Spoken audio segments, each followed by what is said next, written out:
돈봉투 의혹 사건의 핵심 인물인 강래구 회장에 대한 구속영장이 기각되면서 수사 범위를 확대하려던 검찰 계획에 차질이 불가피해졌습니다. 검찰은 추가 증거인멸을 막기 위해서 신속하게 영장을 재청구하겠다는 방침입니다. 김다영 기자가 보도하겠습니다. 강래구 한국감사협회장은 재작년 민주당 전당대회 당시 송영길 전 대표의 당선을 위해 뿌려진 불법 자금 9,400만 원 가운데 8천만 원을 조달한 혐의로 이른바 돈봉투 의혹의 핵심 피의자로 지목됩니다. 검찰은 지난 12일 대대적 압수수색을 벌이며 수사 신호탄을 쏘아 올렸고 강 회장에 대한 2차 조사 직후 바로 구속영장을 청구하면서 속도를 냈습니다.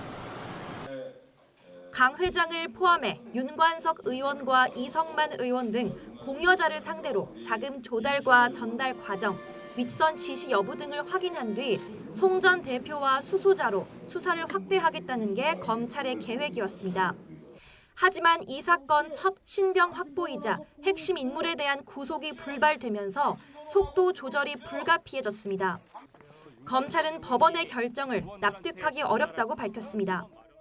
검찰 관계자는 압수수색 당시 연락이 끊겼던 강 회장이 주요 공범과는 통화를 이어간 데다 혐의까지 부인하고 있다며 법리적으로나 상식적으로나 구속이 필요하다고 강조했습니다. 그러면서 지금 이 순간도 공범들이 말맞추기를 시도하고 있을 거라고 말했습니다. 실제로 강 회장은 검찰 수사에 대비해 전달책 역할을 한 강화평 전 대전 구의원이나 돈을 대준 스폰서로 지목된 김모 씨 등 여러 관련자와 통화한 거로 알려졌습니다. 또 김 씨나 조택상 전 인천시 부시장 등은 이정근 전 사무부총장이 돈을 요구했지만 건네진 않았다고 입을 모으고 있습니다. 하지만 법원은 검찰이 제출한 자료만으로 강 회장이 증거인멸을 시도했거나 관련자를 회유했다고 단정하기 어렵다고 판단했습니다. 검찰이 강 회장 혐의에 대한 증거는 이미 어느 정도 확보한 점도 고려됐습니다.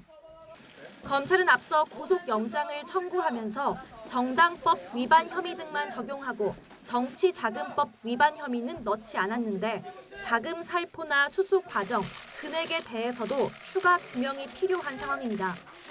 검찰이 강 회장에 대해선 보강 수사를 거쳐 신속하게 영장을 재청구하겠다는 방침을 세운 가운데 짧은 시간 안에 뚜렷한 증거인멸 정황을 제시할 수 있을지 주목됩니다. YTN 김다연입니다.